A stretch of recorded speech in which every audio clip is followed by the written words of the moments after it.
cette vidéo, je vous propose d'apprendre à placer des points images sur le cercle trigonométrique en trouvant la mesure principale de ces points images. Notamment, quand vous allez voir, on aura des points images à placer qui ont des valeurs très grandes. Exemple, 110 pi sur 4. Ça, c'est un nombre pour lequel on ne peut pas s'amuser à faire 110 fois pi sur 4 comme on peut le faire avec des petits nombres. Donc dans ces cas-là, on essaiera de trouver la mesure principale et je vais vous apprendre comment faire dans cette vidéo. Avant toute chose, petit récap sur le cercle trigonométrique. On va placer les valeurs remarquables essentielles pour ensuite pouvoir placer n'importe quel point image sur votre cercle trigonométrique. Donc pour ça, les valeurs remarquables à placer, on les a ici dans le tableau. Rappelez-vous que le point de départ, il se situe toujours ici. On a 0. Là, on est dans le sens positif. Là, on est dans le sens négatif. Et on va placer tous ces points images là, donc toutes ces valeurs remarquables, à connaître absolument par cœur. Première chose, pi sur 6, c'est un angle de 30 degrés. Donc un angle de 30 degrés, on va situer ici en partant de 0. Donc là, on va avoir pi sur 6, puisque cet angle-là représente 30 degrés. Pi sur 4, c'est 45 degrés, donc c'est la moitié d'un angle droit. Pi sur 4, il va se situer juste là. Hop. Pi sur 3, 60 degrés, c'est-à-dire 2 fois 30, il se situe ici. Pi sur 2, 90 degrés, angle droit, c'est facile, on l'a tout là-haut.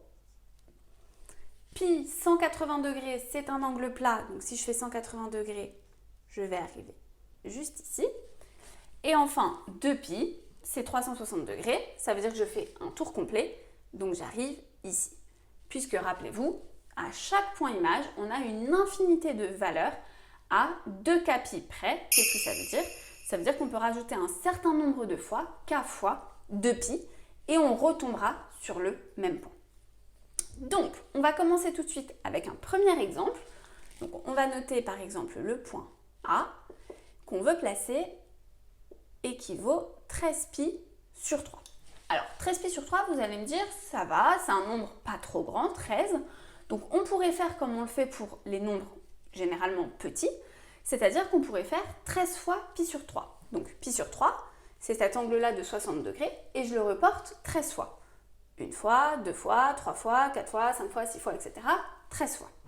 C'est faisable. Franchement, il y a des élèves qui le font et qui sont très à l'aise avec le cercle. Ils le font très facilement. Si vous vous sentez un peu moins à l'aise, je vais vous donner une autre technique pour réussir à placer 13 pi sur 3. Cette technique, c'est de trouver la mesure principale. La mesure principale, c'est une mesure qui va être toujours située dans l'intervalle moins pi, pi. Donc il se situe, moins pi, il est ici, puisque ça veut dire j'ai fait moins pi, donc pi mais dans le sens négatif, j'arrive là. Et pi qui est là, ça veut dire que j'ai forcément une mesure remarquable, assez simple à placer. Donc, pour faire ça, je vais calculer 13 sur 3. Donc, on va calculer à la calculatrice 13 divisé par 3. Ça, si je le fais avec ma calculatrice, je trouve que ça fait à peu près 4,3. Ça veut dire que 13 pi sur 3,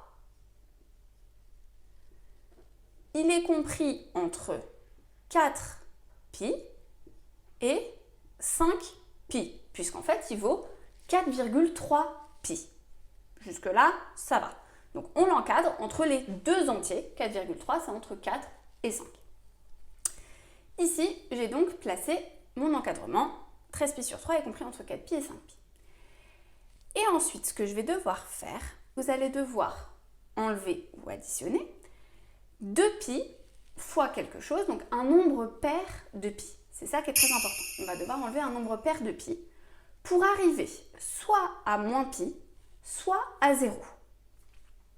Si là, je veux arriver à moins pi, je dois enlever 5 pi, puisque 4 moins 5, ça fera moins 20. Donc j'aurai moins pi. Mais moi, je ne veux pas en enlever un nombre impair. Je veux en enlever un nombre pair. Et 5, c'est impair. Par contre, si je veux arriver à 0, là, j'ai qu'à enlever 4 pi. Donc si je fais moins 4 pi, j'arrive ici à 0 et j'ai enlevé un nombre pair de pi. Ici, je vais enlever 4 pi, donc je vais faire 13 pi sur 3 moins 4 pi. Et ici, 5 pi, bon, je vais même écrire directement. 5 pi moins 4 pi, ça fait pi. Et une fois que je suis arrivée là, Ça veut dire que là, j'ai réussi à trouver un encadrement entre 0 et pi, donc entre moins pi et pi finalement. Et du coup, je n'ai plus qu'à calculer 13pi sur 3 moins 4pi. Et j'ai le droit d'enlever 4pi, puisque 4pi, ça veut dire que j'ai fait 2 fois le tour, mais qu'en fait, je reviens exactement au même endroit. Donc, ici, je vais calculer. Par contre, pour calculer cette soustraction, je suis obligée de mettre au même dénominateur. Il va falloir que je mette le 4pi sur 3. Donc là, c'est comme s'il était sur 1. Je dois multiplier par 3 en haut et en bas.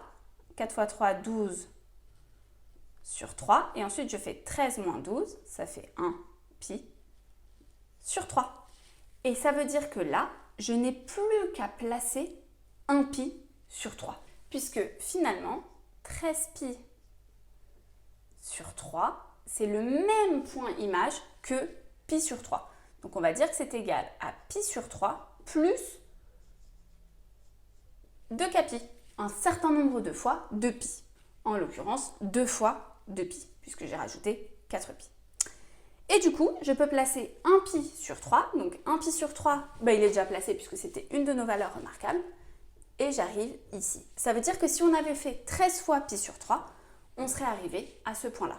Si je vous le fais, 1, 2, 3, 4, 5, 6, 7, 8, 9, 10, 11, 12, 13. 13 pi sur 3, j'arrive bien ici. Voilà la technique pour trouver la mesure principale d'un angle. Donc, vous calculez la valeur approchée de votre quotient. Le pi, vous le laissez à part. Ici, c'est 4,3, donc c'est entre 4 et 5. Ensuite, vous devez enlever un nombre pair de pi, ou additionner, si jamais c'était dans le négatif, pour arriver soit à moins pi, soit à 0. Vous additionnez ou vous enlevez votre nombre pair de pi dans tous les membres de votre inéquation. Et après, vous n'avez plus qu'à calculer cette partie-là et ça va vous donner la mesure principale de cet angle et vous n'avez plus qu'à le placer dans votre petit cercle. On va faire tout de suite un deuxième exemple. Donc, je vous propose cette fois-ci, on va mettre 151 pi sur 2. Donc, pareil, 151 pi sur 2, oulala, ça va être beaucoup trop long à faire à la main. Ça veut dire 151 fois pi sur 2. Donc 1, 2, 3, 4, etc. etc.